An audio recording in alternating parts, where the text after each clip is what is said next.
Bonjour à tous, on est en février 2026 et c'est Forge FM, le podcast de la Forge ludique.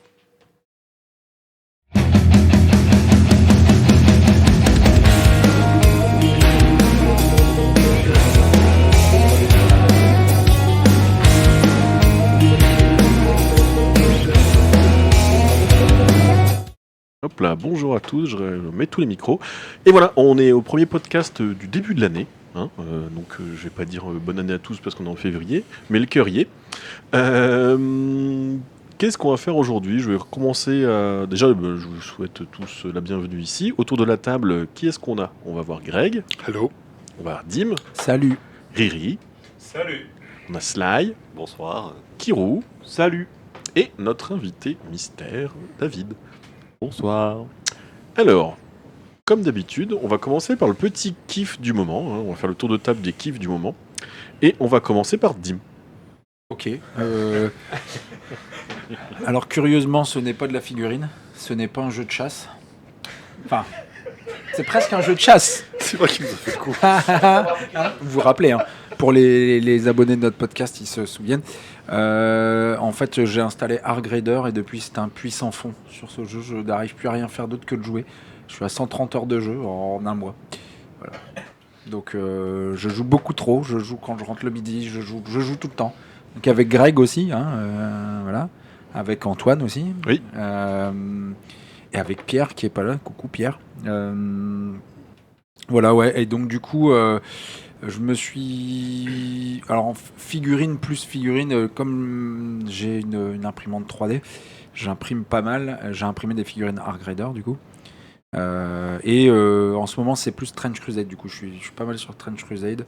On m'a imprimé gentiment une bande de Black Grail.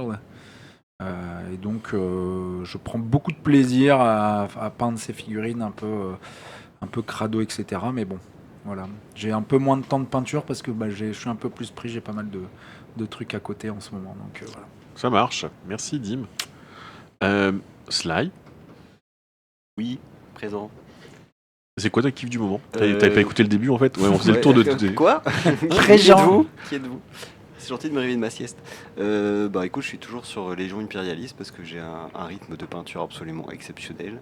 Et du coup, je suis toujours sur les mêmes films Alors attends, depuis on 30 t'entend ans. super pas bien. Super pas bien, je suis super Ouais. trop loin. Ou alors tu veux que je me Non, remonte c'est juste super- que je Non. monte le micro de Je suis Dim au lieu de je suis monter le super tien. loin. Ouais, vas-y. Donc ouais, je suis toujours sur les mêmes figurines depuis le mois de novembre en vrai. Mon dernier podcast c'était novembre et je continue de parler les mêmes trucs. Bon après j'en finis de temps en temps quand même. C'est vrai? J'ai fini 2 avions là pour les Jeux impérialistes. Et ce matin j'ai avancé pas mal sur un Titan Warhound aussi. Ok, d'accord. Donc comme j'en ai 7 à peindre, ça va aller vite ça faire. Je Ça- crois que je suis encore là en Ça 2028 avance en vrai. petit à petit, quoi, du coup. Ah ouais voilà. Ça roule. Sinon c'est tout. Parce que même au club je joue qu'à ça en ce moment. Monomaniac. J'ai fait un MCP quand même la dernière fois contre Jean-Phi. Ça a été très rapide, tour 3 j'ai perdu.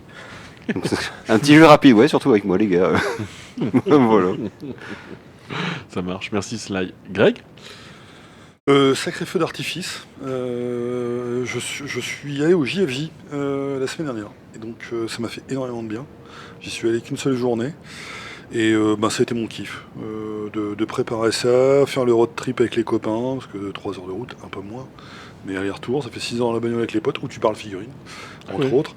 Et puis sur place, tous les copains que je peux voir au Hammer Time, mais là, je suis en mode villégiature détente, donc je teste, je prends le temps de regarder toutes les figues, j'ai le temps de bouffer des crêpes, voilà. Donc voilà, donc mon kiff, c'était dimanche dernier, tu vois, enfin c'est tout frais, quoi, on est jeudi.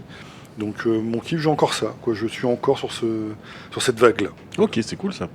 C'est cool. David, c'est quoi tes kiffs du moment? Alors moi, écoute, je continue ma bande de Trench Crusade avec un golem pour la peinture. Toujours pareil aussi, je continue aussi ma bande pour Forbidden Soul, Ouais. un jeu indé. Et puis toujours sur l'armée Rock Trader avec une des 3e escouade en route de Guerrier SP, Halloween Banshee. Et niveau jeux vidéo, c'est Assassin's Creed Odyssey, qui est très très bien. D'accord, ok. Odysseus, c'est sur quoi? C'est Chez les Grecs. Ah bah oui, je suis con. Tu la connais? C'est western, c'est ça? Ouais. Tout le monde connaît l'Odyssée de l'Ouest. Oui, bah oui, j'allais dire, il me manque. Bah, je vais faire moi en attendant que tu changes de micro. Du coup, moi, mon côté, c'était en ce moment mon petit kiff. Je me suis pris un petit coup de pied aux fesses de la part de Chris pour me remettre à peindre.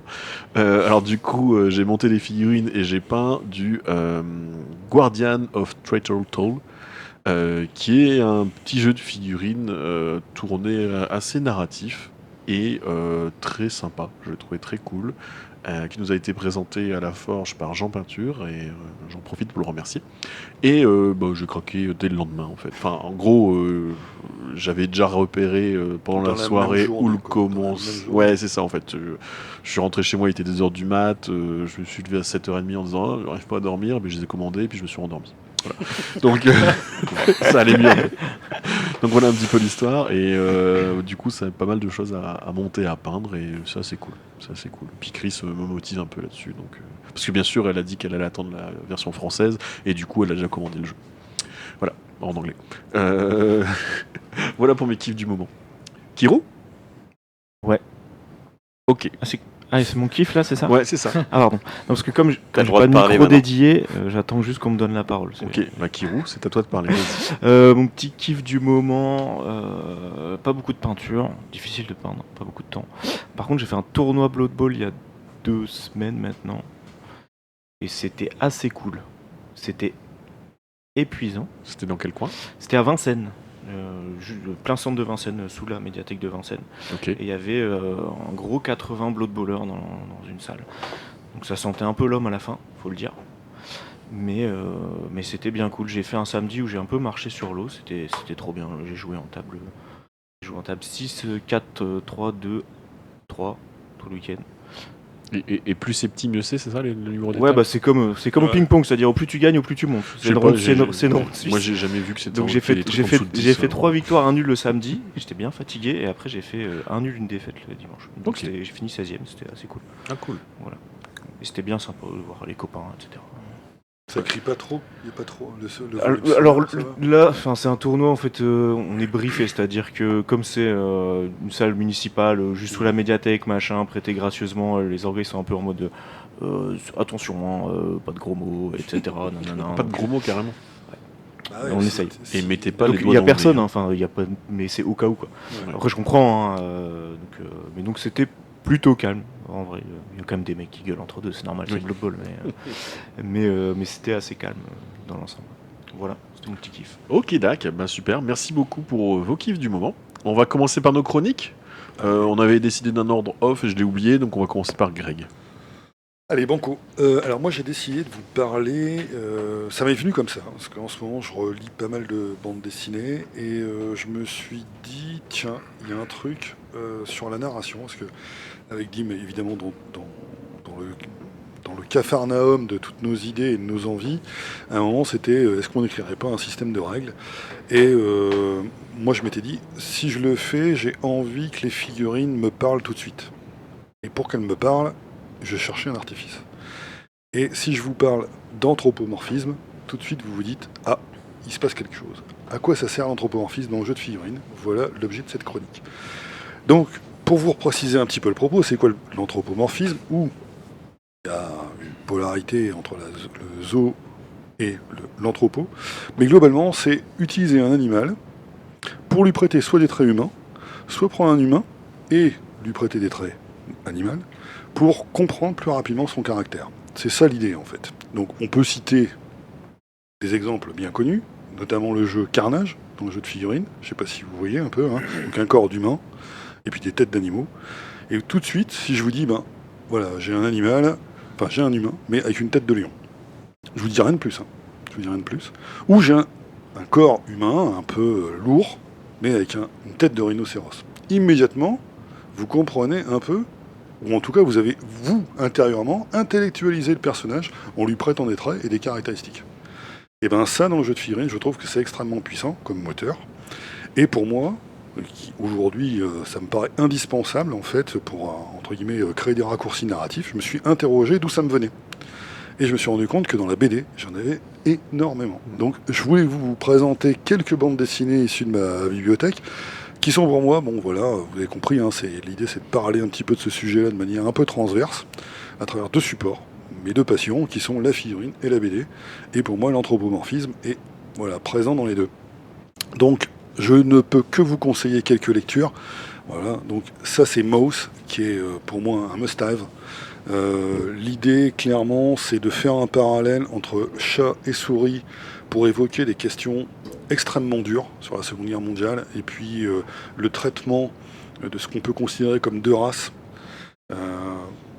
Mais ça permet d'aborder un sujet qui est extrêmement complexe, avec une forme, je ne vais pas dire de légèreté, parce que le propos de la BD reste quand même très adulte, mais avec un parallèle qui est plus facilement entendable que des hommes maltraitent des hommes.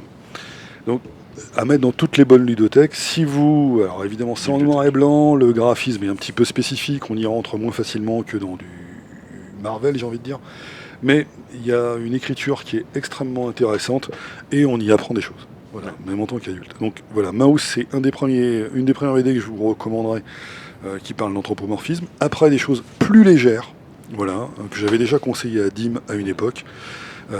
Notre idée, c'était de développer un jeu de figurines qui se serait largement inspiré de cette bande dessinée, qu'on trouve tous les deux très intéressant.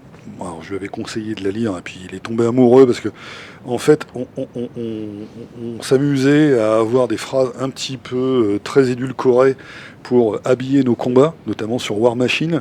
Et je lui dis, est-ce que tu connais cette bande dessinée qui est fantastique, où c'est deux compères, donc c'était un peu lui et moi, le duo Tic et Tac, qui sont des grands duellistes, mais pas que de l'épée, qui sont aussi des duellistes du verbe, et c'est extrêmement savoureux. Je vous invite vraiment c'est un moment extrêmement récréatif. Je crois que ça se décline en 8 ou 9 tomes, et à chaque fois c'est vraiment un mélange de poésie et d'aventure entre bros, et donc c'est les aventures d'un loup et d'un renard. Aussi fantasque que fantastique. Juste pour ceux qui nous écoutent, je suis pas sûr que tu as dit le nom. La BD, c'est De Cap et de Croc. De Cap et de Croc. Ouais. Ouais, De Cap et de Croc. Donc là, pour le coup, le dessin est entre guillemets plus facile. On y rentre plus Je veux facilement. dire l'auteur et l'éditeur, s'il te plaît. Alors, l'auteur, c'est Errol et Masbou. Donc, je pense que c'est des pseudos, hein, clairement. Ouais. Aux éditions Delcourt. Voilà. Ou des noms de famille. Je veux dire, Où ils ont on des va parents pas bizarres. citer ton nom de famille, mais C'est un pseudo.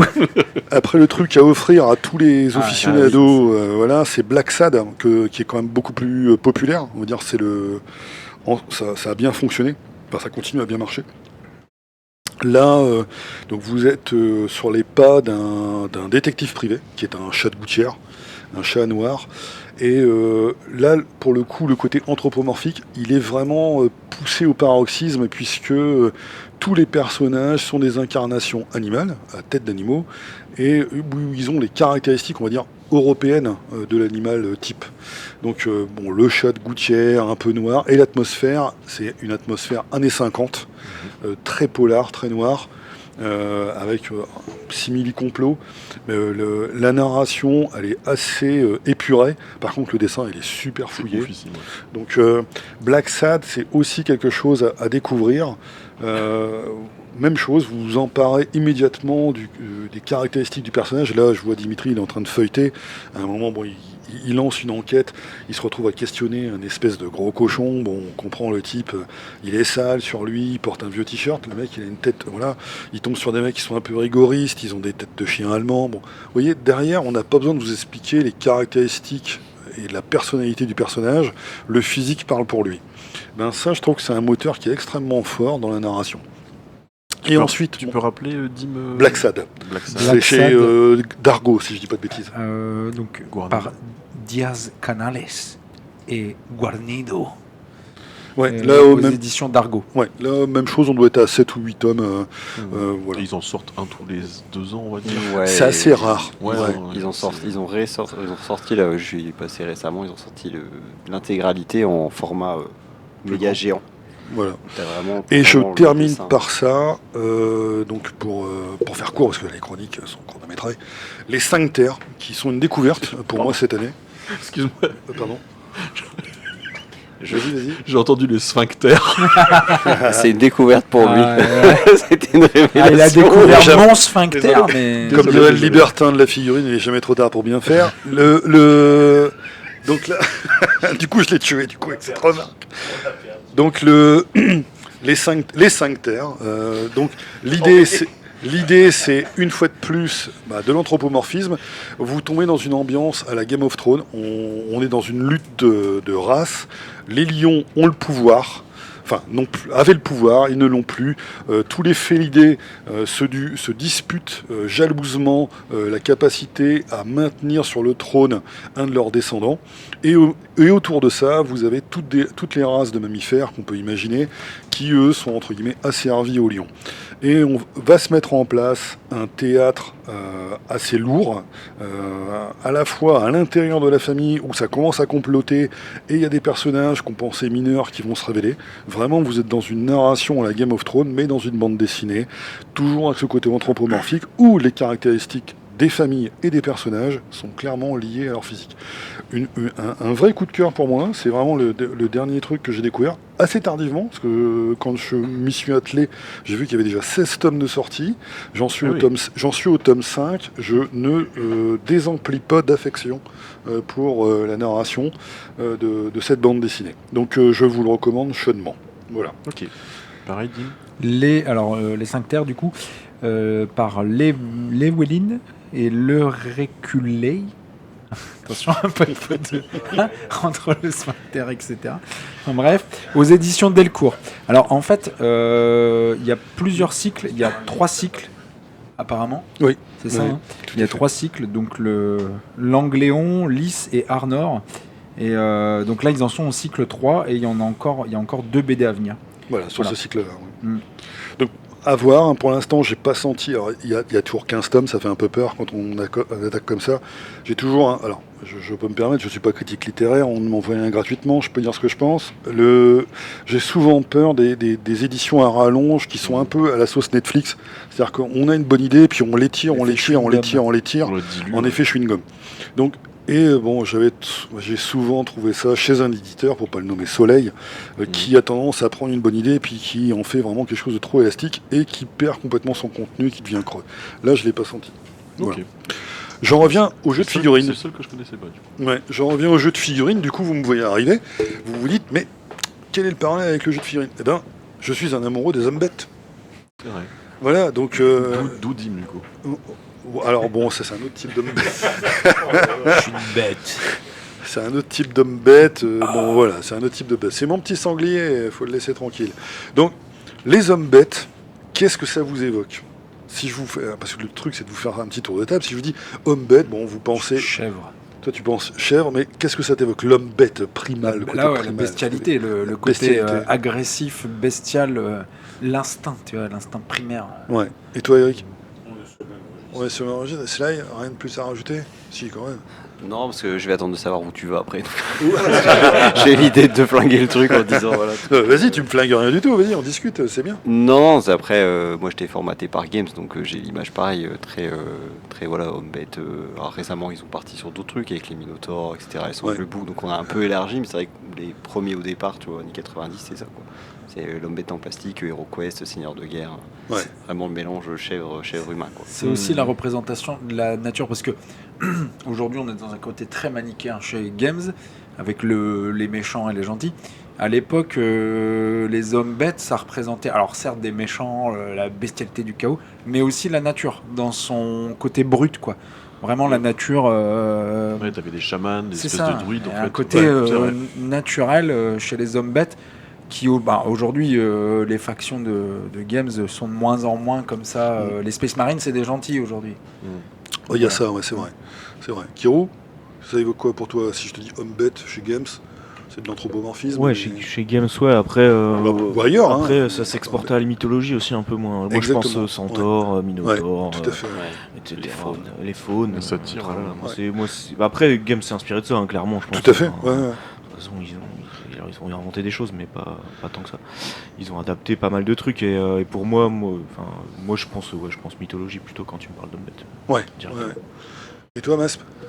Bah, pareil, hein, Games Workshop, etc. Moi, je vais essayer de rajouter les Wolfen de Rackham, Ouais. qui étaient quand même à l'époque des belles bébêtes, hein, en plomb. Pareil, la nature, la mythologie, tout ça, quoi. Ouais. Vous voyez, on a fait un tour de table. Je vous ai, Antoine, je te coupe la chic, mais globalement, Non, on a c'est fait, pas grave. on a fait un tour, on a fait un tour de table, et ce que je ressens, c'est que c'est quand même plutôt unanime. Vous avez pas séché, en fait. Vous m'avez tous donné quelque chose, parce que il y a une identité forte et immédiate, en fait. Que ça vienne de votre connaissance, votre culture générale sur le côté mythologie. Tout le monde a une connaissance approfondie ou pas sur la mythologie. On peut aller loin sur cette conscience-là, enfin sur cette connaissance-là, pardon. Mais la chèvre, si je reprends juste ton propos, derrière, vous lui prêtez un trait animal, voilà, un attendu, le bouc, voilà.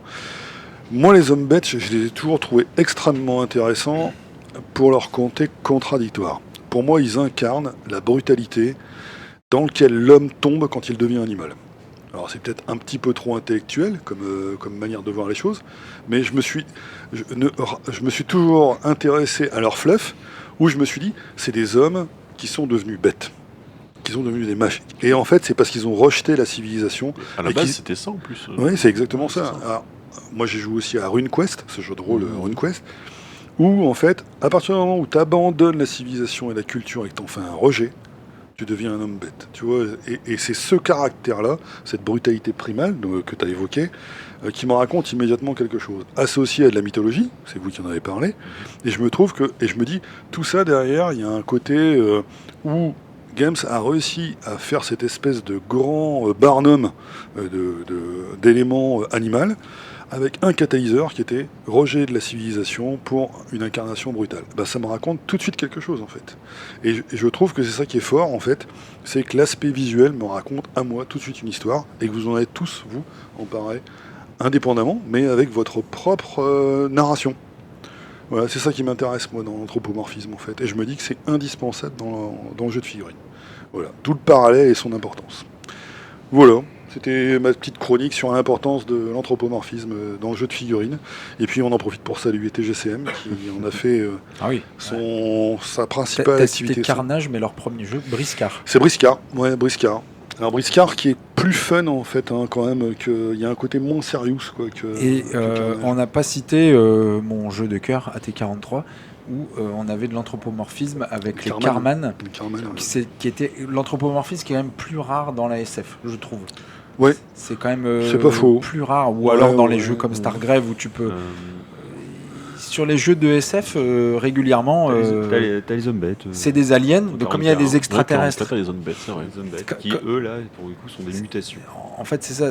Ouais, c'est ça en fait, c'est des mutations. Dans l'univers SF, bon, sur Games, il y avait les hommes bêtes. Ils sont revenus un peu dans le game là, mais c'est quand même minoritaire.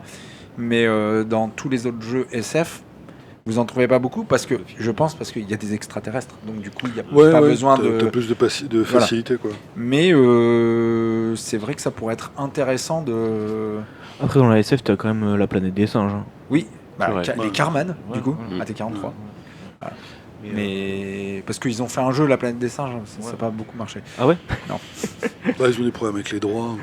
Après, il était peut-être bon ce jeu. J'ai même pas, J'ai pas testé. testé. Voilà, Mais alors, du coup, c'était mes éléments. Je me pose la question, ça veut dire qu'en fait, si tu veux faire quelque chose avec des animaux, tu restes en fait bloqué sur un rôle.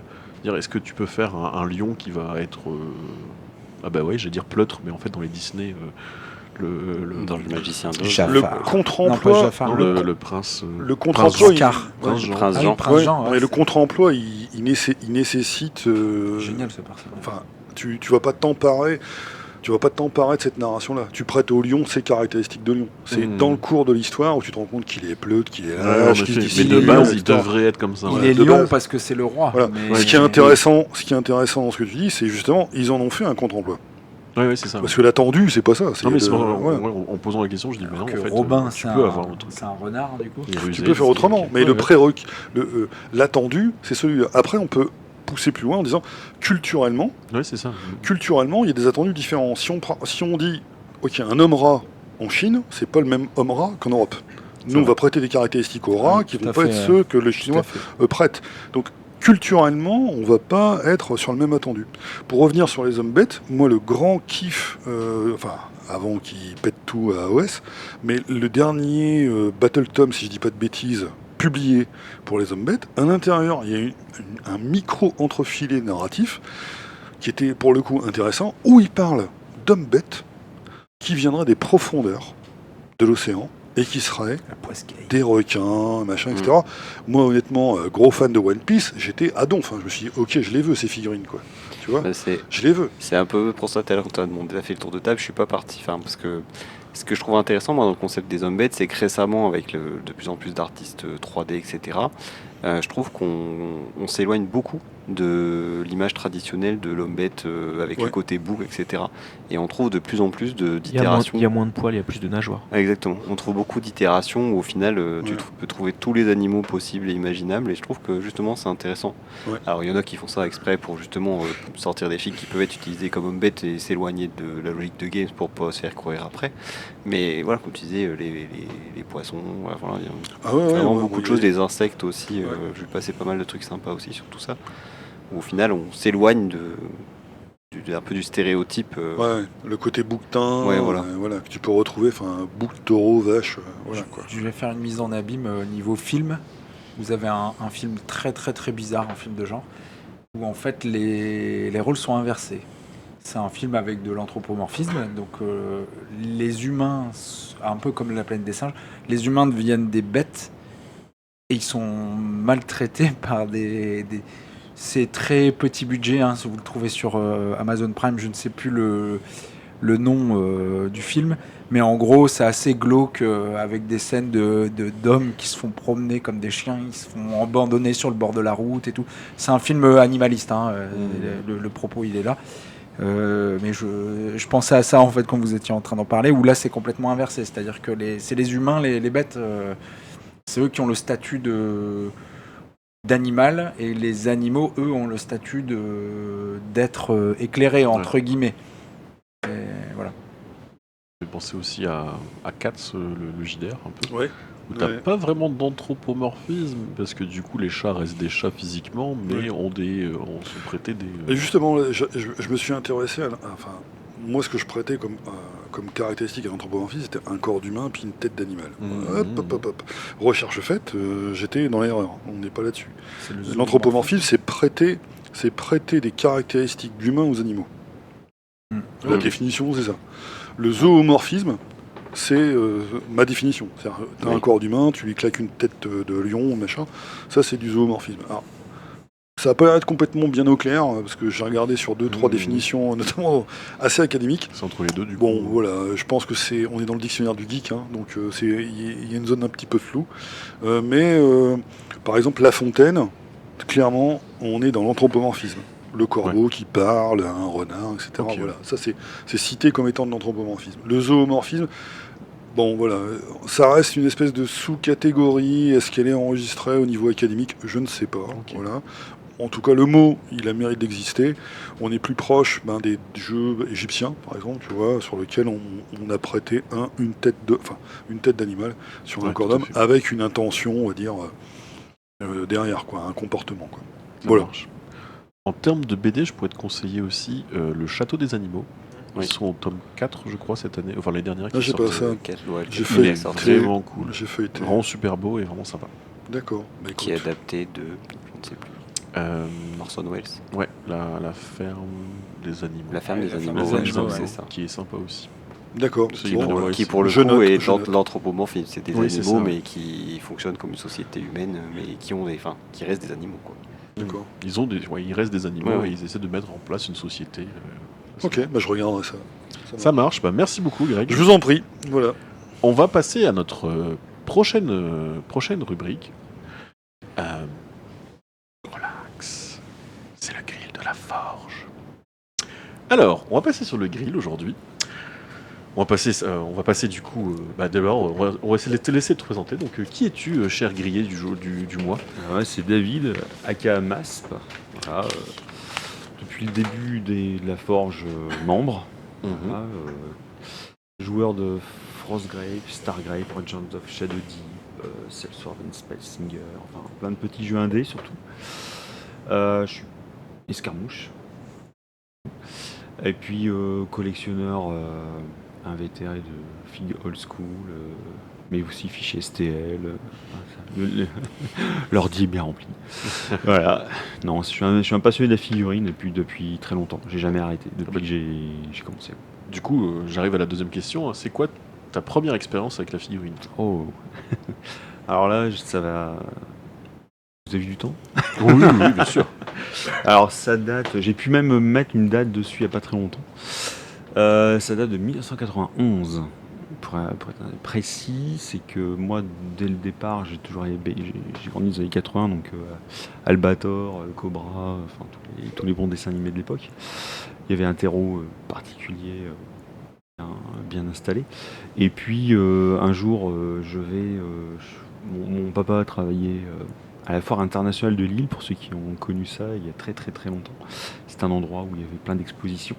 Et ce jour-là, il y avait une exposition de modélisme parmi d'autres. Et moi, par hasard, je tombe plein dedans. J'ai 14 ans, je me balade. J'avais déjà entendu parler des jeux de rôle, je lisais des livres dont vous êtes le héros. Et je suis tombé sur des figurines peintes par les canonniers de Lille. Notamment un énorme diorama où en 54 mm, où tu avais une sorte de Conan qui essayait de délivrer une princesse d'un Étine Ralparta, un gros truc. Et là, ça a été le syndrome de Stendhal. Je me suis dit carrément, mais là, ça m'a cramé les rétines complètement. Et je suis rentré chez moi, j'avais les doigts qui brûlaient, quoi. J'ai trouvé des vieux bouts de pâte à modeler, j'avais commencé à faire un puits, etc.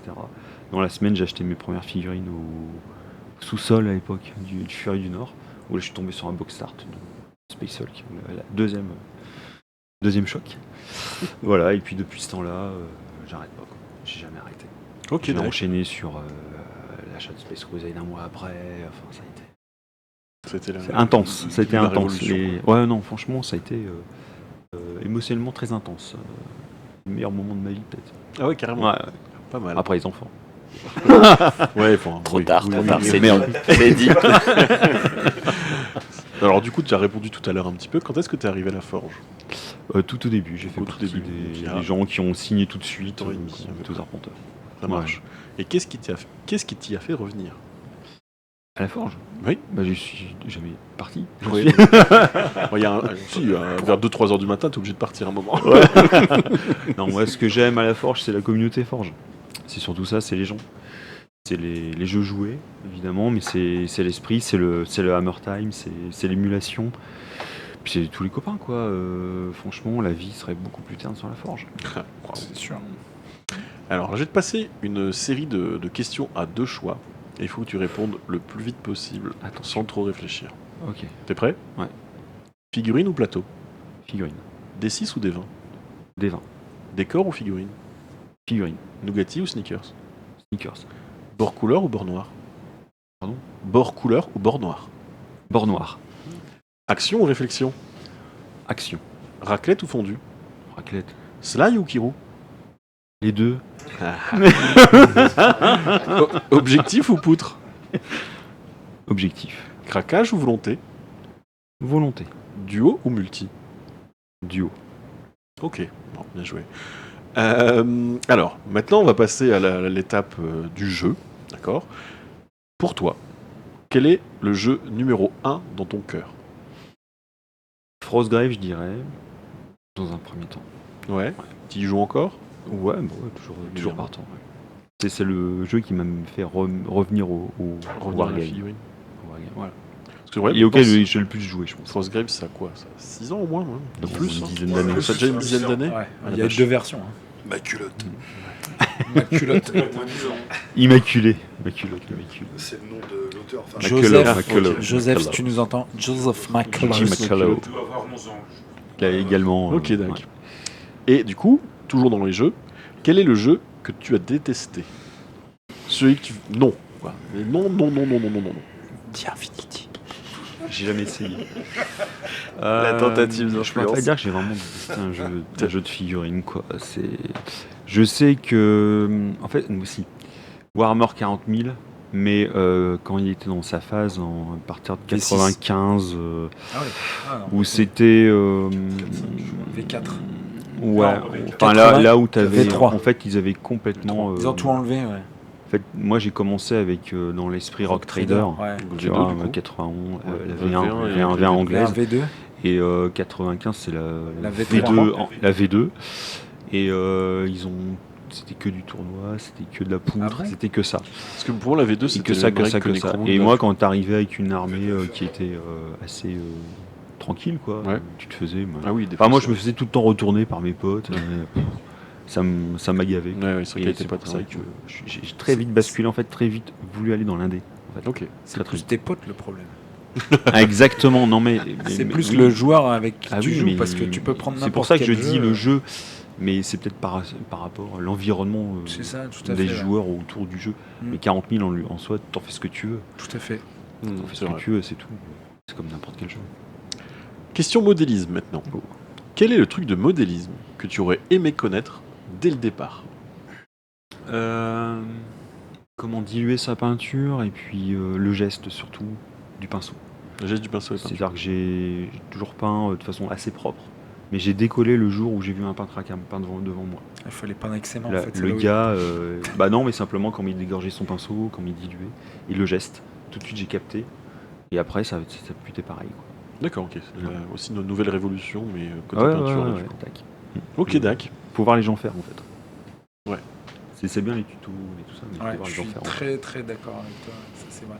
Le fait de participer, ben, on a fait de l'atelier Weathering vendredi dernier, et c'est vrai que t'as beau regarder tous les tutos que tu veux, quand tu le fais en live et que le mec est là, Ah, il faut ou faire. tu discutes avec Faut les faire. gens, c'est pas pareil. Il faut forger.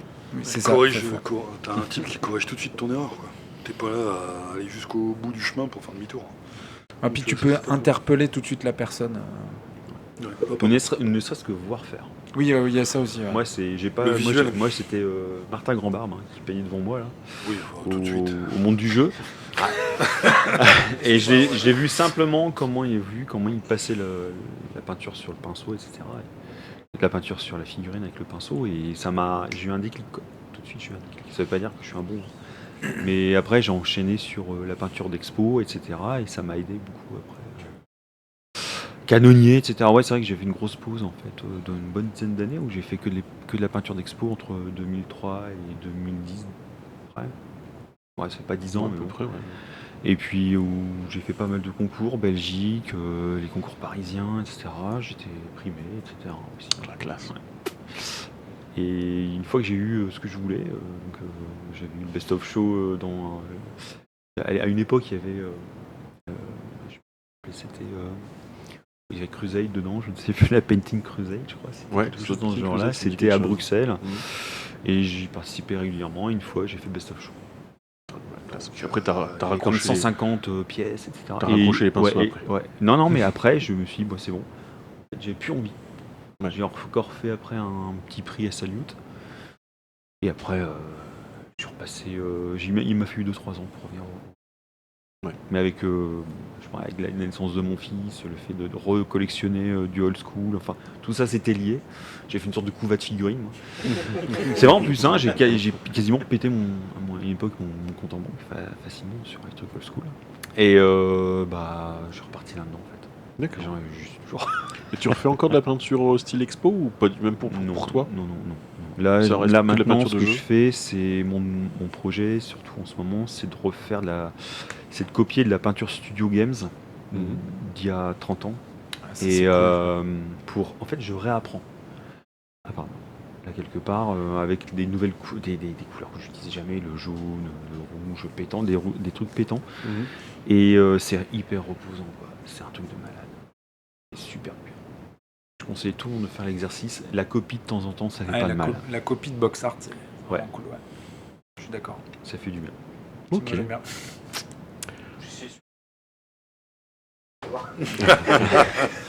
Faut tirer la corde. Bon, faut casser essayer, 2-3 doigts. faut essayer sur d'autres peintres, en fait. Faut aller sur Instagram, t'as plein de trucs. Alors maintenant, chapitre assaut. Dans la forge, qui est ton membre préféré?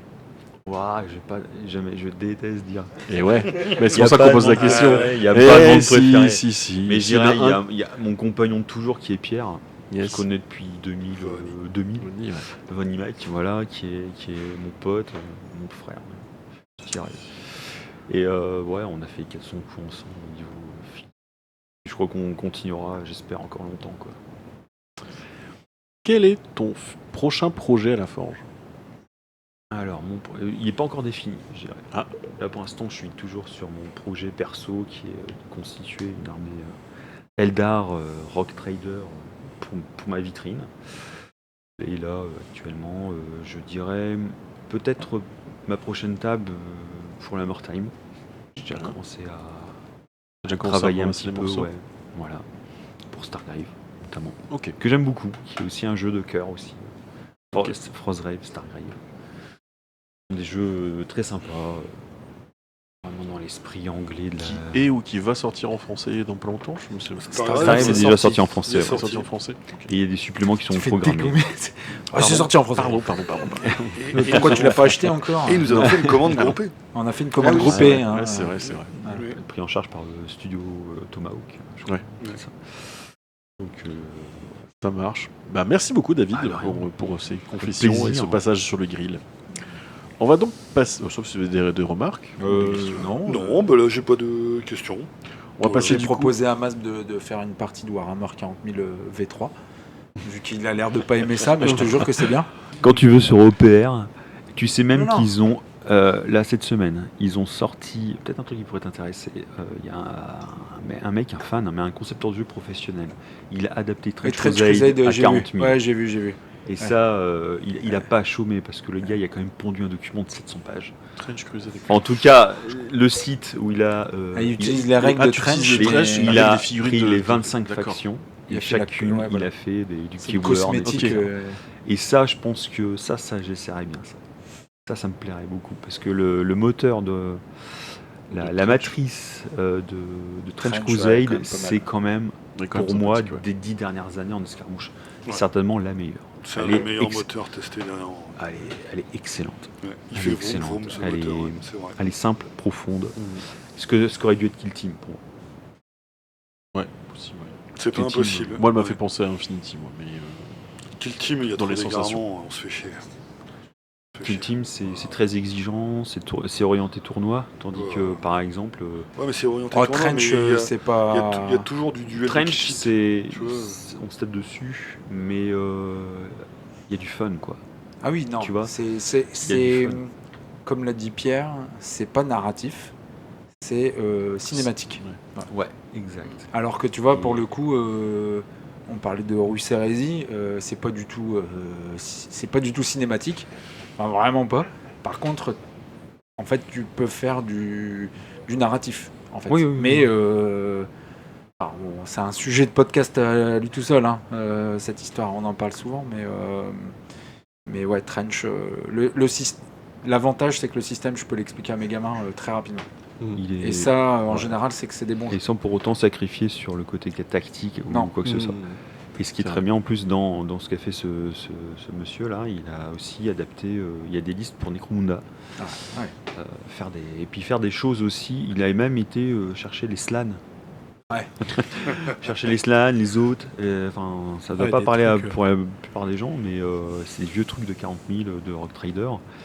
Et bon, à tester quoi. Je dis Ouais. pas que c'était top, mais Franchement, franchement, ça peut être rigolo de. Il y aura peut-être Ça des s'appelle Eldar- Trench des Eldar Hammer. en- Bah, tu peux placer en ton petit armure plat, tu énergétique. peux faire ton placement de produit, le truc auquel je Trench suis pas Hammer. convaincu du coup. Ah, d'adapter Argrader en version Trench Crusade. J'étais avec pas la règle. convaincu, donc du coup, tu vois. Faut tester les deux, parce que toi, t'es plus sur Stargrave. Mais moi, je suis convaincu que Trench Crusade passerait beaucoup mieux. J'ai compris, c'est. Pas d'accord. Ouais, Non. bah, ça arrive. Il faut tester. Allez, sortez la cape et les crocs, les gars. C'est exactement ça. et les poils. Bon, les poils, c'est bon. Le vieux et le renard. Ça marche. On va passer à ta chronique, Dim, du coup. La chronique, vous la connaissez tous, cette chronique du Boomer Jarez. Eh bien, bienvenue, on se retrouve après cette période post-Noël, du coup. Hein, cette période monotone du mois de janvier, le Blue Monday, tout ça, vous connaissez. Et encore une fois, notre Boomer n'y échappe pas. Alors que je le questionne sur ses projets, il me regarde, l'œil dans le vide, empli de déception. Je lui demande: c'est quoi tes projets? Qu'est-ce que tu veux faire? Il me regarde vraiment dépressif. Et là, il me répond... y a rien qui me tente. Mais je lui dis, mais les sorties Games Workshop, Star Wars Legion, tout ça, c'est de la merde. J'arrive pas à suivre. Et alors que je le regarde, j'essaye de lui remonter le moral, je lui glisse un petit truc, je lui dis, je sais pas, attendez, j'essaye de trouver ma vidéo. Je lui dis, tu veux pas que je te mette un... Bon, allez, je vais essayer de te remonter le moral. Je te mets un petit coup de saut piqué. À la viande, aux légumes, au poulet. Bon, vraiment, ça n'a pas marché. Et donc, il fallait le sauver, vraiment. Et alors que... Encore une fois, il s'énerve sur moi pour un body block. Je ne sais même pas de quoi je veux parler. Je me fais engueuler pour ça. Je lui dis, mais j'ai un projet de cross figurine Argrader avec le système Stargrave. Et là, le gars me dit, mais c'est génial. Mais ouais, banco, le Saint Boomer se retrouve alors sa verve, sa motivation légendaire et m'interpelle. Mais, ouais, imprime déjà et après on verra.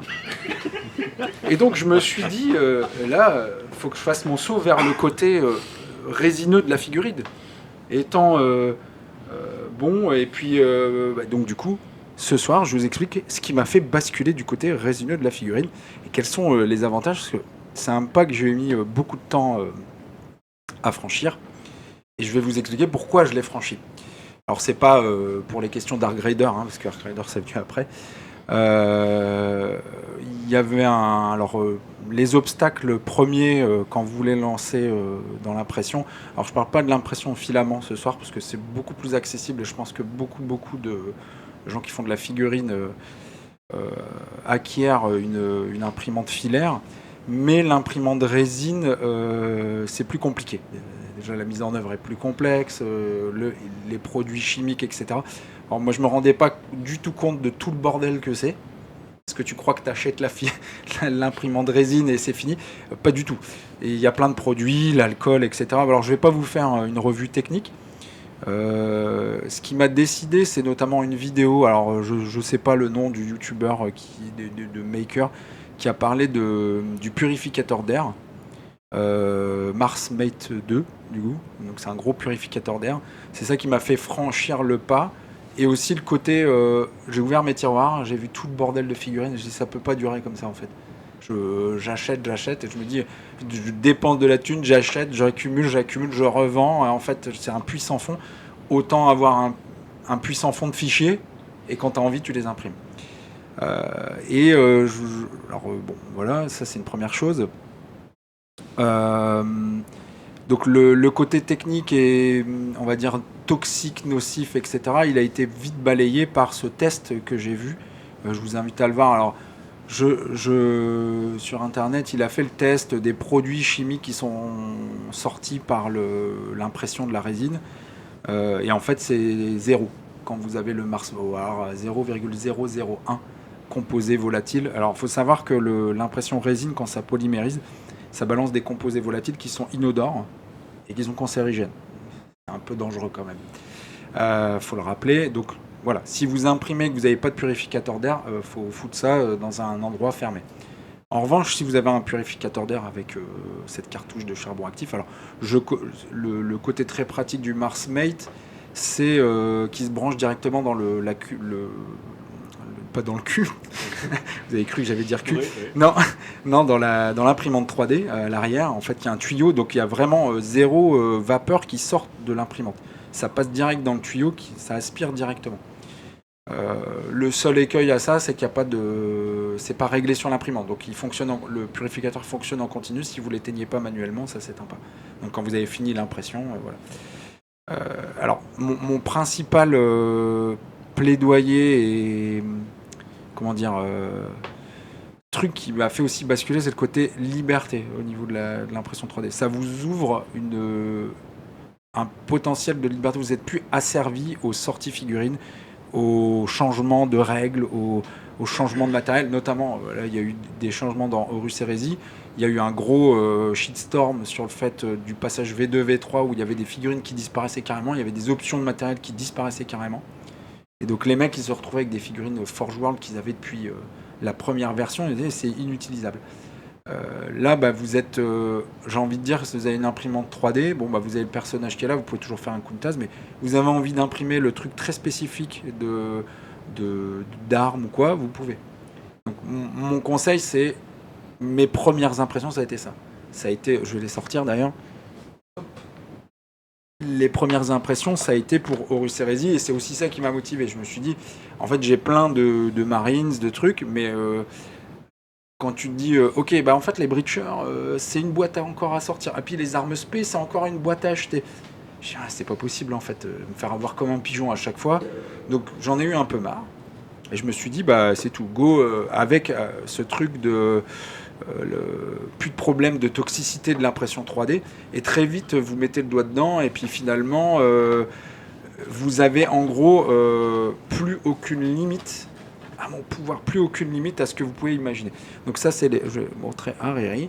Ça, c'est par exemple, moi j'ai acheté la boîte Saturnine, et donc j'avais des MK2, je me suis dit, en fait, cool, je vais pouvoir imprimer, c'est un recteur dorsal, on le voit pas, c'est tout flou, mais du coup, en plus, fichier 3D gratuit pour le coup, il y a pas mal...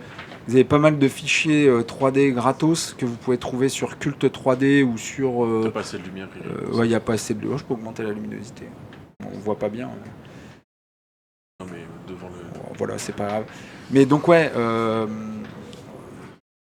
les recherches, c'est des fichiers 3D gratos. Et donc après, derrière, j'ai commencé à tomber dans ArtGrader très rapidement. Et donc je me suis dit, mais... il n'existerait pas des figurines ArtGrader en 3D. Et là, du coup, donc là, voilà, hop, j'ai imprimé ça. Donc ça, c'est une figurine de ArtGrader qui est éditée par qui Skullforge. Ah, c'est ça. Il y a aussi Esquisse Miniature, j'en ai ramené une. Donc je vais pas... donc ça, c'est tous les avantages que vous avez. C'est un peu ce côté... Mon principal avantage, c'est le côté liberté. Vous êtes libre de faire ce que vous voulez en figurine. Vous avez envie de faire des exodites, vous pouvez en fait. Il y a plus. On parlait d'anthropomorphisme et de mecs à tête de requin, mais vous avez une imprimante 3D, vous pouvez juste imprimer les têtes. À la Forge, on a fait l'acquisition d'un scanner 3D pour scanner la tête des gars. Je me suis dit, mais ça serait génial que tout le monde ait sa tête de prétor sur son prétor Horus Heresy pour la campagne Horus Heresy. Voilà. En gros, les possibilités sont infinies en impression 3D résine. Alors, maintenant, les moins. Les moins, c'est que ça demande une mise en place. On ne peut pas se lancer comme ça, en fait. C'est pas possible. Je ferai un parallèle avec l'aérographe. Vous ne pouvez pas vous lancer comme ça. Il faut qu'il y ait quelqu'un à côté de vous qui ait déjà fait des impressions. Bon, moi, j'ai demandé au druide, Vodimac, d'un peu m'aiguiller. Je dis druide parce que parfois il dit des trucs qui sont pas compréhensibles. C'est un peu comme un oracle. Il parle, vous comprenez pas. Putain, mais ta couche, faut la régler, machin.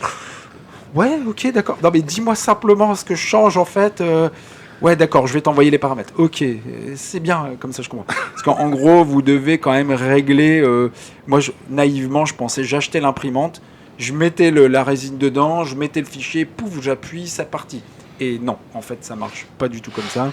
Vous devez régler l'impression, les tailles de couches, etc. Enfin, il y a X 1000 tutos quand même sur Internet pour trouver, mais même les tutos, et je fais également un parallèle avec la peinture, c'est quand même mieux d'avoir quelqu'un avec vous qui est là pour vous conseiller, même dans le setup, de la manière dont vous avez implanté votre imprimante 3D, parce que truc tout con, je le savais, je ne l'ai pas fait, mais si vous mettez votre imprimante 3D avec le soleil qui se lève et qui vient taper dans votre imprimante 3D, c'est très dangereux.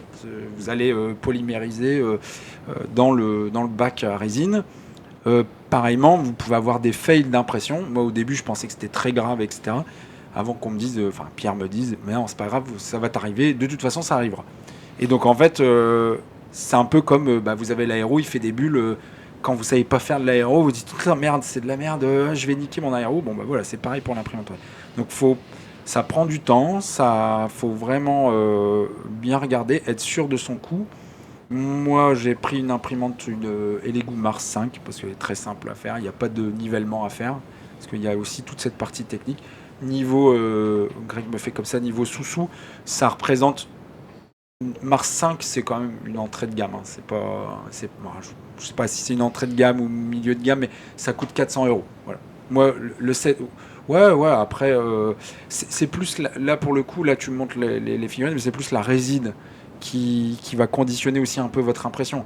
C'est-à-dire que c'est un peu comme un aéro. Alors, oui, un aéro chinois, vous n'allez pas faire la même chose qu'un Infinity CR+, c'est sûr, mais globalement, tu peux faire la même chose. Par contre, tu mets pas de l'Army Painter dans ton... D'accord ? Et bim, un sponsor au placard, merci. Mais non, ils font de la très bonne peinture pinceau. De chez Mais pas- Pchit, pas de marque. Ils font de la très bonne peinture. Non, mais pareillement, de la peinture Game Citadel, c'est compliqué de la mettre dans l'aéro. Voilà, il faut plus de... Alors, moi, ce que je dis quand je fais des cours d'aéro, vous pouvez tout mettre dans un aéro, toutes les peintures, mais il y a la dilution à gérer. Oui, tu dis ça parce qu'ils vendent de la citadelle là où tu fais les cours. Pas que. Ils vendent aussi de la grille. Moi, comme je dis toujours, avec la citadelle, attention, c'est un peu comme la pâte à crêpes. C'est-à-dire, t'as beau la diluer, t'as l'impression qu'il n'y a pas de grumeaux. Et en fait, il y a toujours 3-4 grumeaux au fond et ça bouge ton aéro. C'est ça. Ouais, Alors, tout à fait. magnifique parallèle, parce qu'avec la résine, il faut aussi la touiller. Hein, voilà. Je ne savais pas, il faut la touiller. Et il faut aussi nettoyer son bac d'alcool. Parce qu'en gros, vous achetez l'imprimante 3D, il faut l'imprimante 3D. Bon, le purificateur d'air, si vous n'avez pas de possibilité de mettre ça dans une pièce un peu à l'écart, etc. Même, toujours. Le purificateur d'air, c'est quand même très bien. Même si oui, parce que les composés volatiles vont être là. Donc de toute façon, voilà. C'est 150 € en plus, hein, en gros, à rajouter. Donc l'imprimante 3D, elle coûte 200 € avec les réducs, elles peuvent vous revenir à 150, une Mars 5 à environ. Le Mars Mate 2, donc le purificateur, c'est une 150 €, on va dire. Derrière, donc ça, vous pensez que ça suffit, mais non. Il faut le Wash and Cure, donc c'est en gros un bac d'alcool avec un truc ultrason pour nettoyer. Une fois que c'est imprimé, en fait, ça dégouline. Il faut enlever un peu les résidus de résine. Donc il faut le savoir. Enfin, il faut un bac, etc., qui soit bien dimensionné. Donc moi, malheureusement, quand j'ai acheté un bac trop grand, mais c'est pas trop grave dans ce sens-là. Il faut pas qu'il soit trop petit. Voilà. Là, il est trop grand, mais parce qu'il n'était pas disponible, celui qui était bien dimensionné. Donc j'ai pris le plus grand. C'est vrai que quand tu prends la même marque, c'est cool. Le plateau, tu mets Voilà. direct dedans. Là, je peux pas. Là, j'ai pris un petit panier à frites. Ouais. Voilà. Et ça marche très bien. Bah oui. Mais alors toutes ces conneries d'accessoires en plus. Hein. Le petit panier à frites. Il vous faut des petits racloirs de pâtisserie en silicone qui vont pas rayer le film. Parce que j'ai un peu rayé le film plastique en touillant la résine dans le bac.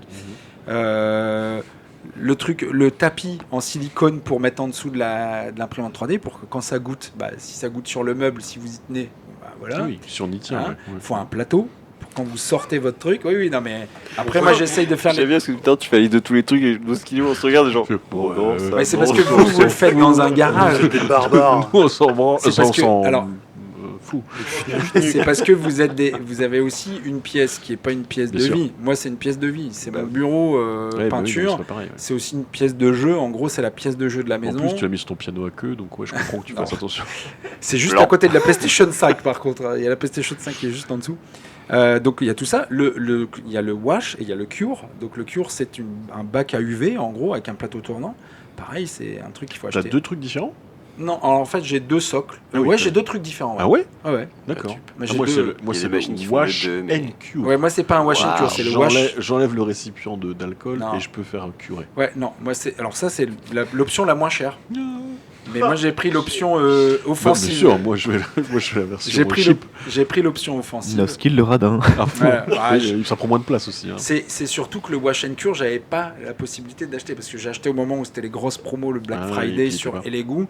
C'était pas dispo, donc du coup, j'étais obligé de me retourner sur ça. Donc voilà, parce que après, sinon, il fallait passer chez Amazon et chez Amazon, c'était un poil plus cher. Il y avait une livraison plus rapide, mais c'était plus cher. Donc la résine, après, je ne peux que vous conseiller la résine Sierra Yatec. Je fais pas de placement produit, ils m'ont pas payé, mais vraiment, c'est une excellente résine. Je la trouve résistante. Voilà. Voilà, effectivement, parce que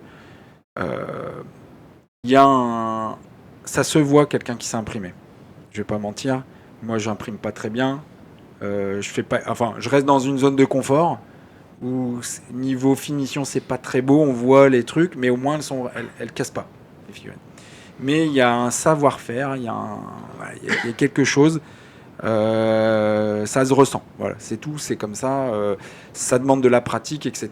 Et parfois, mais il y a un vrai gros parallèle entre l'impression résine et l'utilisation d'un aéro. Vraiment, c'est exactement la même chose. C'est-à-dire que ça, en faisant des conneries que vous apprenez, etc. Et en allant comprendre comment ça fonctionne in fine, etc. Que vous comprenez. Moi, j'en suis vraiment au balbutiement, donc je comprends pas tout comment. Je vois dans l'ensemble scientifiquement comment ça fonctionne. Mais néanmoins, j'arriverai pas à aller modifier à la main les paramètres de durée, d'exposition, de la couche primaire, de machin. Tout ça, j'y touche pas pour l'instant, parce que moi, très connement, je me suis dit, j'imprime en 0,50 microns, en gros. C'est comme ça que j'imprime. C'est très gros, mais au moins, il n'y a pas de fail et ça va vite. C'est la taille des épaisseurs de couche, en gros. Et je me suis dit, j'aimerais bien imprimer plus fin. Et très connement, je me suis dit, je fais un produit en croix. Je prends les durées, en 0,20, je fais mon produit en croix. Ça marche pas comme ça. Ça marche pas comme Heureusement, ça. Pierre m'a dit, ne fais surtout pas ça. Je vais donner les paramètres. Alors, il y a aussi une communauté de makers qui partagent pas mal leurs bons conseils, etc. Donc, c'est facile aussi de trouver l'info. Et pour terminer, le dernier truc, et le seul truc que vous pouvez pas, c'est pas parce que vous achetez une imprimante 3D que vous n'allez pas encore dépenser de l'argent. Parce que je me suis rendu compte d'un truc. C'est quand même cool. T'aimes bien poser l'acte d'achat de figurines. Et t'achètes les fichiers. Et donc, du coup, tu te dis, ouais, ça va être cool, je vais prendre que des fichiers gratuits. Et en fait, c'est nul. Donc, les fichiers gratuits, bon, il y en a des bons, mais globalement, c'est pas les plus beaux.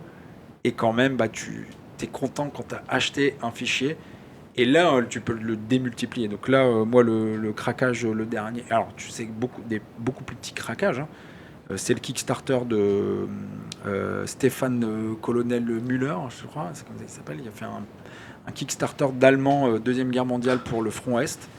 Des super figurines. Honnêtement, c'est top. C'est pas du Bolt Action ? C'est pas du Bolt Action. Et je ne vais pas jouer à Bolt Action, je fais un double placement pour des gens. Donc Stéphane Colonel Müller, qui suivait son travail, c'est top. Et j'annonce que je vais convertir Greg au jeu Rupture. Il le sait pas encore, mais il va y jouer. Écrit par notre ami qui vient, Alex, voilà, qui vient tous les ans au Hammer. Depuis qu'on est à la Maison des Enfants.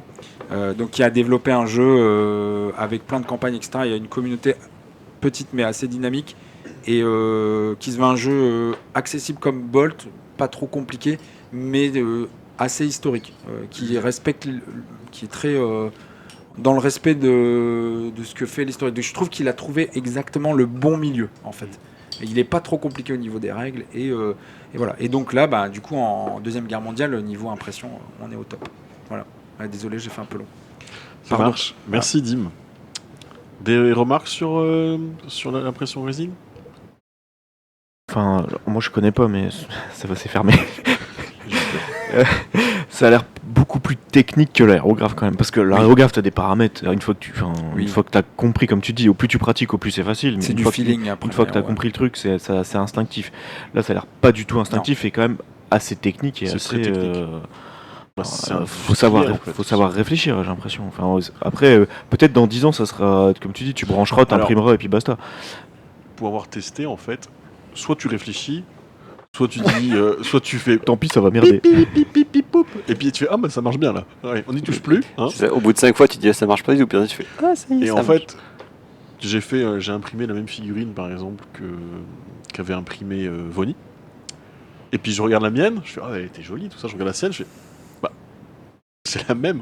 Mais en fait, il y a des trucs à la con, c'est qu'avec mes paramètres, en fait, par exemple, c'était une figurine avec un casque avec une visière très fine, c'est un trou, tu sais. Et en fait, la sienne, les angles, ils sont nickel, alors que c'est tout petit, ils sont vraiment nickel. Et moi, c'est un peu arrondi, tu sais. Je fais, Ah ouais, ok. Bon, ça je vais la donner, je vais garder celle-là. Ouais, c'est des Mais du coup, il y a paramètres des très tout fins petits, des petits d'exposition. trucs comme ça ouais. qui font un peu la C'est différence. ce qu'il et, disait Dim. Hein. c'est C'est cool. quand tu regardes les figurines de près, tu te dis, ok, lui, il s'est imprimé. Quoi. Ouais, c'est Ouais, ça, c'est ouais, ça. c'est ça, vraiment. Et du lui, coup, c'est- quand tu donnes ta figurine au druide, franchement, c'est un druide. Il regarde, il fait, ouais, bah là, c'est parce que machin. Là, dernièrement, j'avais des flashs blancs en fait dans mes trucs. Je dis, je comprends pas. Alors, ça, elles étaient pas cassantes rien les figurines, mais il me dit, ah non, mais ça, c'est ta durée de couche. Je dis, j'ai pas changé les paramètres. Il dit, ton bac d'alcool, il est crade. Ah, je dis, ah ouais, il y a la résine polymérisée dedans. Je dis, ouais. Je dis, ah bah il faut que tu changes. Il filtre ton alcool. Alors, j'ai pas retesté depuis, mais je pense que ça. En fait, le bac Au niveau du d'alcool. lavage. Ouais, il est juste en face de la baie vitrée, donc tous les restes de résine qui sont dedans, ils polymérisent. Du coup, quand je nettoie, ça se recolle sur la figurine. C'est D'accord, pas beau. Ça nettoie pas en fait, ça fait l'inverse du coup. Ça lit. Donc voilà, bon, après, ouais, c'est une Ça petite marche. connerie, quoi. On va passer à notre dernière chronique. Ils m'ont demandé quelque chose et je crois que j'ai Franchement, oublié. promis, on Ah. fait beaucoup plus court Ok. que tous les autres. Ça marche. Non, je déconne. Vous me dites quand, Il quand, tire quand- dans- quand vous avez besoin de moi. Non, mais moi. Ouais, pardon. je te Ah ferai, ouais, parce qu'on t'a pas Ah, donné c'est de bon, texte. je l'ai. je te ferai un petit comme ça. On te fera un signe Et très après, je te discret. ferai comme ça. Ok, ça Ok, je marche. fais ça et ça. Ça roule. T'es prêt ou pas? On y Ouais, va vas-y. Toujours. Allez, bien le bonsoir à tous, j'espère que vous allez bien. Je suis content de vous retrouver, surtout toi mon Sly. Ça fait un bail qu'on n'a pas réussi à se croiser sur un podcast, et quoi de mieux que celui-ci pour signer nos retrouvailles. On va essayer de vous donner et de prendre un maximum de plaisir pour débuter 2026. Et oui, bonsoir Kirou, bonsoir à tous autour de la table et aussi à vous qui nous écoutez sur tous les médias disponibles. Je suis ravi de vous retrouver après tout ce temps et je suis sûr que vous vous posez la question, mais à quand les prochains bangers de MC Sly? Eh ben très bientôt, pas ce soir. Allez, fin de l'auto-promo, nous allons nous concentrer sur notre grande soirée. Tant de teasing. Allez, on sait que vous les attendez depuis un an. Sans plus attendre, on va lancer les Forge World 2026. Non, c'est pas celle-là, nos skips. Mais non, mais voilà. Bon, ok. Alors, on l'a pas entendu celle-là. Vas-y, refais ta phrase. Sans plus entendre, on va lancer les Forge Awards 2026. Yeah.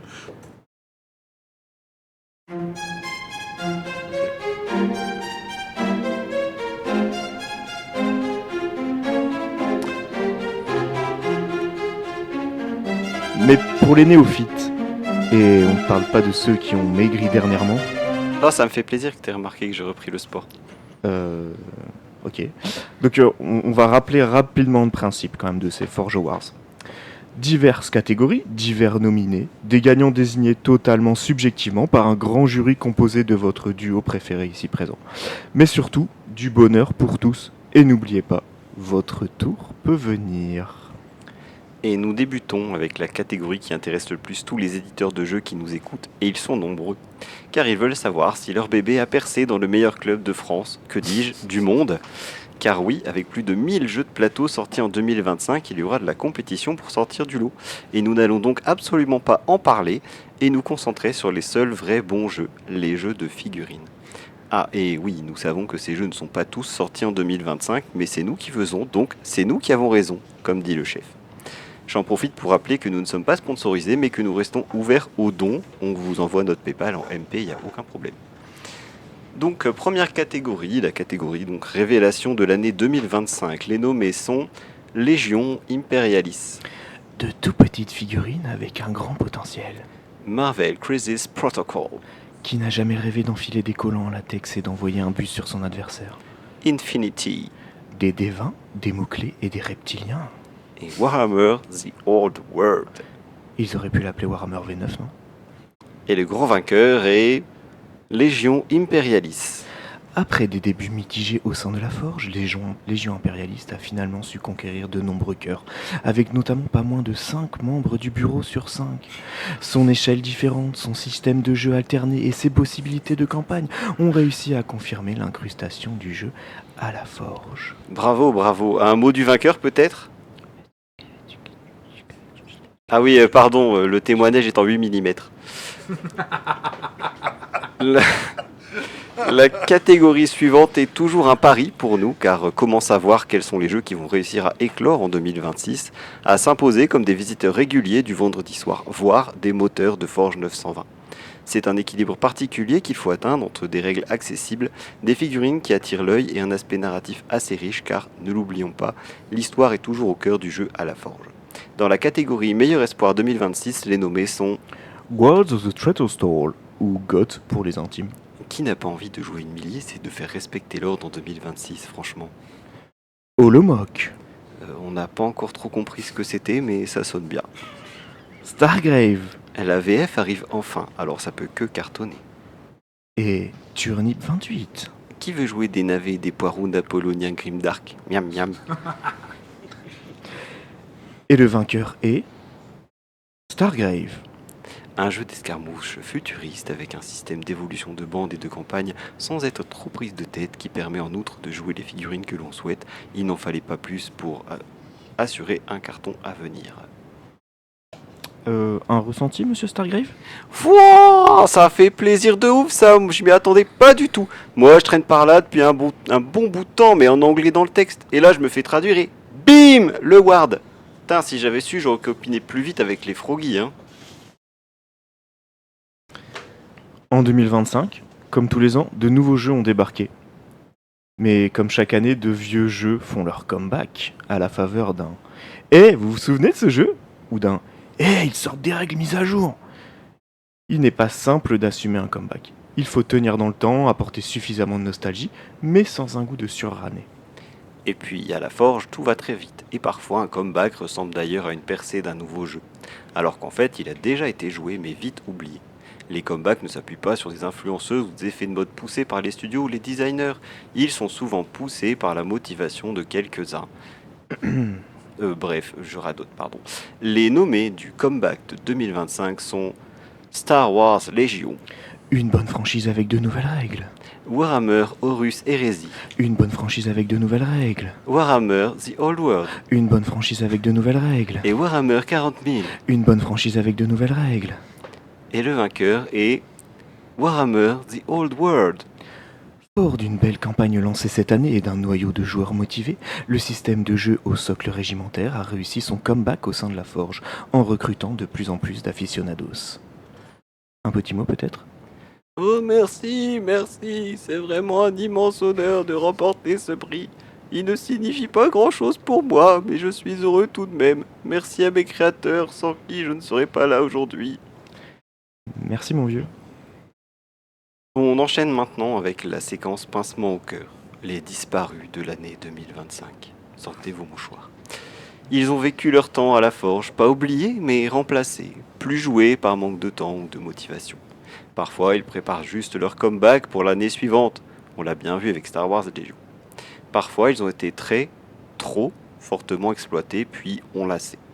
Il y a aussi ceux qui sont victimes de leur éditeur, sacrifiés ou mal distribués. Il peut également arriver qu'un joueur moteur quitte le club et emporte sa motivation pour un jeu donné, celui-ci périclitant et s'éteignant. Mais promis, on ne parlera pas de jeux morts. Sont nommés dans la catégorie jeux qui nous ont quittés en 2025. Age of Sigmar, Franchement, à la V3, c'était mieux, non? Malifaux, Non, mais qui aime jouer avec des cartes? Kill Team Pourtant, Awards du meilleur espoir 2025. et Bolt Action. La faute à des figurines qui peinent à se renouveler? Et le vainqueur est Age of Sigmar. Pourtant fort d'une grosse émulation l'année dernière, le système a souffert d'un changement de version jugé sans saveur qui a laissé sur le bord de la route de nombreux partisans. Les armées rangées sagement dans les placards, les forgeurs en feront certainement un comeback de choix dans les années à venir. Le mot du vainqueur? Sans saveur? Non, vous foutez de moi? Sans déconner, vous avez déjà joué à Bolt Action ou Kill Team? Bordel, c'est honteux de me filer ce prix face à ces candidats. En tout cas, je reviendrai, soyez-en sûrs. Oui, merci monsieur AOS pour ce partage rempli d'émotions. Pour jouer, il faut des jeux, mais il faut aussi des joueurs. Pour forger, il faut la forge, mais il faut aussi des forgeurs. CQFD. Vous l'aurez compris, nous allons maintenant entamer notre deuxième grande catégorie de récompenses, celle qui vient couronner les joueurs, joueuses, les individualités dans le groupe, la crème de notre association. Il est bien sûr impossible de citer tout le monde, voire de nommer tout le monde, mais ne désespérez pas, je vais pas la placer, mais ne désespérez pas, chers amis, car votre nom pourrait bien figurer en bonne place dans les prochaines minutes, ou l'année prochaine. Car oui, certains vont et viennent, mais d'autres sont bien partis pour rester. La preuve, on a dû instaurer un couvre-feu pour que certains rentrent chez eux le vendredi. Mais sans plus attendre, commençons par la catégorie qui vous anime souvent le plus. Celles et ceux qui papillonnent, qui voguent de jeux en jeux, qui errent inlassablement entre les systèmes tels des satellites hors de leur orbite dans une galaxie ludique infinie. Certains les qualifient de sans volonté ou de craqueurs invétérés. D'autres s'assument pleinement du néo-mouvement du libertinage ludique. Bref, sont nommés dans la catégorie joueurs les plus versatiles 2026-2025 du coup. The Block, Plus c'est petit, mieux c'est. Mais j'aime aussi les grands trucs, pourquoi se priver? Halifax, De toute façon, si c'est peint mais que ça sort pas de la vitrine, c'est revendu. Alors autant que ça sorte. No Skill Doit-on encore le présenter? et Frère Rolfgrim. Discret mais toujours à l'affût d'un nouveau craquage silencieux. Et le gagnant est No Skill. Après 3 nominations consécutives, notre fameux libertin de la figurine décroche enfin le Graal tant convoité. Les efforts payent, il en est la preuve vivante. Un petit mot du Un vainqueur. petit mot? Bah écoute, maintenant que j'ai le prix, je vais raccrocher, hein, je vais arrêter les nouveaux jeux. Non, c'est pas vrai, je vais craquer encore. Oh, merci No Skill pour ce beau moment d'émotion. Passons maintenant à notre catégorie suivante. Titre là aussi chaudement convoité, mais cette fois par nos petits nouveaux. Il est souvent signe d'une intégration sans faille au sein de l'association et ne présage que du bon pour le forgeur qui le remporte. Bon, l'année dernière, c'est Zoe Elliott qui a remporté le titre, mais c'était une exception. Sans plus attendre, sont nommés pour le Forge Award du néo-forgeur de l'année, Jeff. Car oui, le mélange d'un Calvotan et de Radagast, ça ne peut qu'être cool. DVYV. Ok, le pseudo est dur à prononcer, mais vu son débit peinture et jeu, il semble déjà forgeur dans le sang. Durdille. Niveau motivation, on est à 150%. Et Éomer. Non mais nos skills, on t'a reconnu, t'en as déjà gagné un là, c'est bon non? Ça suffit. Ah. Et notre grand vainqueur n'est autre que DVYV, alias Yves. Un peintre talentueux, une intronisation menée d'une main de maître face à 4 forgeurs, dont 2 membres du bureau, une joie de jouer évidente et un lancement en fanfare sur plusieurs jeux en même temps. Nul doute qu'Yves sera un forgeur d'avenir sur lequel il faudra compter. D'ailleurs, à quand un petit grill? Nous inaugurons maintenant une nouvelle catégorie pour ces Forge Awards. Celle-ci nous tenait à cœur, alors on ne pouvait ignorer l'arrivée de cet événement majeur dans la galaxie de la Forge et du Hammer Time. Et nous avons donc tout naturellement intégré la catégorie du forgeur qui a la plus grosse. Enclume, pardon, la plus grosse enclume, ponctuation de merde, t'as pas relu. Non. Non. Sont nominés dans la catégorie forgeur qui est la plus grosse. Enclume. Dim. Même si, pour le coup, lui c'est plutôt le marteau. Chris. Bah oui, elle l'a gagné. No Skill. Encore lui, mais il est partout. Et Ducrus. Qui n'était pas au courant. Et le vainqueur est Ducrus. Fort d'un don assumé pour se vanter de ce premier titre historique, celui-ci détrône ses 2 comparses d'enclume sur le fil. Bravo à lui, enfin à eux quand même. Hein. D'ailleurs, j'aimerais qu'on documente le moment où l'enclume changera de domicile. J'aimerais bien le savoir aussi. Voilà, Martha, si tu nous entends, bisous Je à toi. pense que je vais essayer de la récupérer un moment, un peu avant le Hammer Time peut-être. Encore une autre nouvelle catégorie cette année avec une volonté d'insister sur le côté narratif cher à nos cœurs. En effet, quoi de plus gratifiant que de venir semaine après semaine, mois après mois, se mettre joyeusement des pains dans la tronche dans la bonne humeur, mais surtout pour raconter des histoires, faire naître des légendes, graver des moments dans la pierre pour la postérité. Mais tout ceci ne serait pas possible sans ces êtres pleins d'abnégation, qui donnent du temps et de l'énergie pour imaginer ces histoires, les porter, les rendre réelles. Je parle bien sûr des MJ, ou meneurs de campagne. Il est de bon ton de noter que tous les nommés de ce soir ont fourni un travail de 10 ans sur les scénarios, les documents présentés et la narration. Sont donc nommés dans la catégorie meilleur meneur de campagne, Greg. Sous mon sang la grenade. Bon, désolé, on est obligé. Halifax. Un reptilien qui imagine des campagnes, il a forcément un objectif caché. Eltoinou. Il a réussi à tirer tous les vieux sur l'île de Jade. Il a peut-être résolu le problème des retraites. Et Dim. Puisque c'est comme ça, je ferai ma propre hérésie. Na. Et le vainqueur est Halifax. Une campagne Infinity de très belle facture qui vient combler tous les participants, avec en plus le souvenir d'un 920 au scénario très original qui promet du coup une belle fin de campagne. On espère bien qu'il nous accordera une interview entre 2 scénars et 4 des 20. Alors, je sais que vous en voulez encore, mais nous sommes maintenant malheureusement plus proches de la fin que du début. Nous allons donc entamer notre dernier tiers de cérémonie. Ils se cachent parfois derrière des photos, peuvent être timides ou extravagants, pratiquer le pinceau, l'aéro ou le blowpens, voire les trois. Vous l'avez deviné, nous allons décerner nos prix peinture, entre guillemets. Tels les plus grands jurys du Golden Demon et autres, nous avons tranché totalement subjectivement, mais les résultats sont là.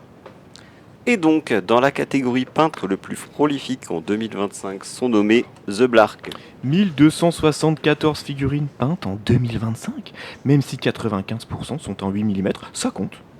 Kermit, Des armées AOS, du Horus Heresy sans compter les à côté, c'est du lourd. Tangeek, Notre influenceuse préférée peint pour convaincre de rejoindre son sillage. et Volimac. Notre vétéran de la peinture tient le rythme avec 18 bandes Trench Crusade sorties de l'atelier. Et le grand gagnant est Kermit. Un forgeur pas si ancien qui a plongé à pieds joints dans l'association avec un débit et une qualité de peinture assez incroyable. Chapeau à lui pour cet awards. Nous recueillerons volontiers son propos prochainement, nul doute qu'il sera très fier de ce prix.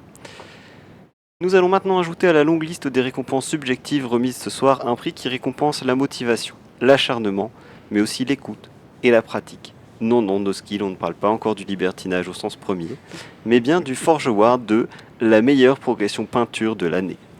Sont nommés dans cette catégorie Frère Rolgrim, Fort de son award de l'année dernière, il n'a rien lâché pour tenter le doublé. Astamoran, L'envie et la passion l'animent. Il teste, il échoue, reteste, rééchoue, mais il finit par y parvenir, un modèle d'abnégation.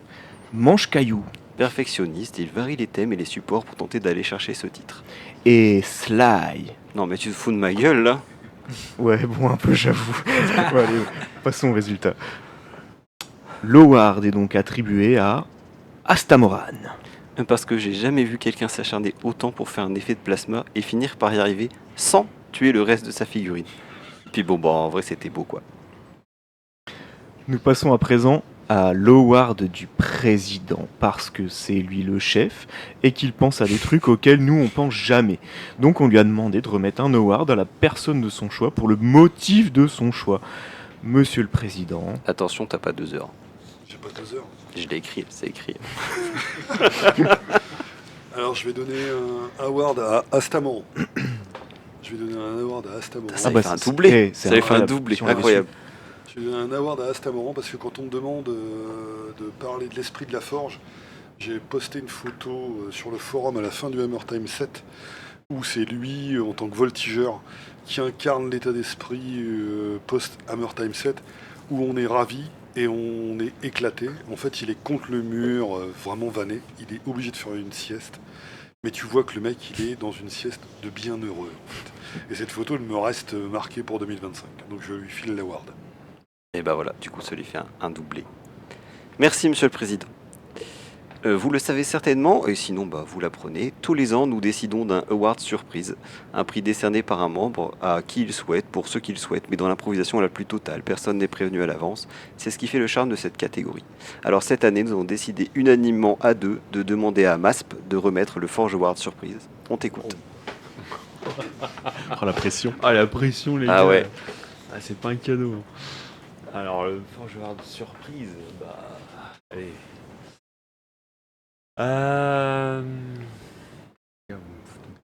Tu veux qu'on meuble? Il y a 50 candidats. C'est ce que tu veux, c'est tu décides D'accord, c'est pas sur un totalement. membre particulier. Non, ça peut être ce que tu veux. Si tu veux, ça peut être moi aussi. Ça peut être un de mes membres. Ça peut être la peinture Army Painter. Les figurines Bolt Action. Ils sont très bien les Bolt Action. D'accord. Et la première année, c'était Greg qui a décerné au centre. Moi, je vais être assez consensuel, mais je pense que c'est important. Le Award, cette année, il sera l'Esprit Forge. Une entité qui existe, peut-être pas comme Dieu ou quoi, mais une communauté soudée. Quand il y a un coup de bas, ils sont là. Je pense notamment à des fois Astamoran qui avait éclaté ses figurines, tout le monde était autour pour essayer de lui recoller tout ça. J'annonce que l'aventure n'est pas terminée d'ailleurs. Ouais. On va annoncer des choses. Voilà, et puis quand on a besoin d'un coup de main, quand il y a toujours quelqu'un. Sur le Discord, sur le Fofo. Et voilà. La solidarité, l'esprit. Le safe, incarné dans, place. C'est beau. Dans la Hammer C'est Time, beau, et la c'est bonne beau. humeur en général. D'ailleurs, on sort toujours de. Ouais. Une soirée, que ce soit la Hammer Time, bien sûr, mais une soirée à la forge, on ressort toujours avec la banane. Hein, c'est rare quand on sort de là, on se dit oh. Ça Non, dépend ça contre qui existe tu pas. joues. T'es jet de dés, quoi. C'est vrai, si Parce que j'ai déjà. Greg est déjà ressorti d'une partie avec moi. Il était moyen. C'était moyen. Il rigolait plus à mes blagues qu'à ses jets de dés. Quand tu Ah, penses jouer la avec des malchance. D4 contre lui, à un moment, Heureusement que je pète, quoi. Bon, on s'habitue. Voilà. Ben merci, monsieur Basp. Bah, tu vois, c'était pas si dur au final. Enfin, allez, nous allons terminer en apothéose, que dis-je, en extase, je dirais même plus, en bouquet final. Bon, allez, on s'égare, terminons donc sobrement avec l'Award d'honneur. Le choix fut difficile, des grands noms ont été abordés, coucou Apox, mais finalement, on a décidé de décerner cette année ce Forge Award ultime à... No skill. Ah ouais, encore. Eh oui, podcasteur en chef, trésorier de la Forge Ludique, pilier du Hammer Time, il a toujours le smile. Lilou, multijeu, buste à son effigie, vainqueur de l'enclume première du nom, n'en déplaise à De Creuss, il était quand même là aussi. Et déjà, un Forge Award ce soir, alors merci pour tout copain, surtout ne change rien, on te fait plein de bisous, monsieur le libertin. Peut-être un deuxième petit mot ? Oh là là, vous me prenez de court encore. Bah écoutez, merci beaucoup, ça me touche vraiment, vraiment très très fort. Et je ferai encore mieux l'année prochaine. Merci, merci. Et bien voilà, notre cérémonie annuelle touche à sa fin. Nous sommes heureux d'avoir passé ce moment avec vous les amis. Un grand merci à tous nos copains, nos amis, nos familles, nos auditeurs, nos visionneurs, à la forge, à tout le monde en fait. Nous vous disons à l'année prochaine pour une nouvelle cérémonie toujours aussi partiale et joyeuse. Et d'ici là, n'oubliez pas que nous guettons tout et que tout peut être sujet à Award. Allez, bonne année figurinistique. Je mets pas la deuxième musique alors. bravo les gars, bravo. Ça marche. Merci beaucoup pour ces nouveaux awards pour 2025. Toujours un rendez-vous qui est attendu et j'aime toujours autant. Et juste, si je peux préciser, oui. c'est la première fois qu'on a terminé une chronique en avance. Plus de 24 heures avant. Plus de 24 heures avant, on avait fini. Large quoi en fait. Large. C'est large, Franchement, je pense. ouais. Je me suis même dit à un moment, je vais voir l'imprimer, on aura tout perdu. Tu vois, le truc improbable. Et non, voilà. On est à 1h27 d'enregistrement. Est-ce que Greg, tu as envie de rajouter quelques trucs? Alors, je sais que l'impatience... Il te reste 5 minutes. Ouais, allez, je fais en 3. L'impatience poindre sur le Hammer Time 8, on a annoncé, il y en aura un. Il y a un Hammer Time 8. Je suis en finalisation administrative pour la date précise, mais globalement, vous pouvez vous préparer à annuler tous les rendez-vous. Le dernier week-end de septembre, rendez-vous à Hammer Time. Voilà, vous mettez ça sur votre agenda. Veillez les bar mitzvahs, les mariages. Ouais, tout ça. Vous n'avez Ouais, pas mais- d'amis qui se marient à ce moment-là. Belle maman. Ah, vous refusez. Voilà, vous démerdez. Hein, voilà, en gros, vous serez au Hammer Time si vous aimez la figurine. Dernier week-end de septembre, Maison des enfants. Bien la même salle. Maison des enfants. Voilà, À l'homme. à l'homme. Donc un Le week-end grand de personne. ouf, entre passionnés, pour se marrer. Et puis préparez vos tables. On reviendra vers vous à travers des podcasts pour évidemment vous donner toute l'actualité. Le concours peinture va subir quelques ajustements. On est en pleine mobilisation de nos ressources, nos moyens, les juges, on fait toutes ces discussions-là, les partenariats. Sachez globalement que sur les JFJ, j'ai quasiment refilé tous les espaces commerciaux. Enfin, ça va être booké quoi, en 48 heures. Tout le monde attend qu'on publie. Donc, même si vous êtes intéressé pour venir vendre sur le Hammer, précipitez-vous, envoyez-nous un mail de manière spontanée. On étudiera toutes les candidatures en sachant que on a une demande qui est quand même très très lourde. L'année dernière, je l'ai dit quasiment de manière officielle et j'ai fait 12 refus. Bon, voilà, donc il y a une liste d'attente. On fera tourner. L'objectif, c'est vraiment d'avoir un turnover là-dessus. Bon, donc modulo. Et puis après, référence à tous les amis, préparez vos tables. Cette année, ça va encore une fois démonter. On va produire un super trophée. On fera un marteau spécifique pour le 8. Voilà, comme tous les ans. Voilà, puis on reviendra vers vous sur les podcasts. Voilà. Yes, nickel. Voilà. Merci à tous. Je pense qu'on a fait le tour. Maintenant, alors du coup, merci à vous autour de la table. Merci à toi, mec. 2 awards. Hey. Ouais. Cochon. Je vais me transformer en Ducrus bientôt. C'était le but. Ben, je comprends bien. Donc merci à tous, merci à vous les auditeurs pour votre fidélité et d'avoir tenu si longtemps. Parce que 1h30 quand même, c'est un long podcast. T'as juste le temps de prendre une petite figousse, C'est ça, pétouze, en te mettant le 30 podcast dans c'est les ça, oreilles. T'as l'impression d'être avec tes potes en train de peindre, tu vois. Une armée 8 mm. Donc merci à tous et puis ben, on vous dit à la prochaine fois du coup. À la prochaine.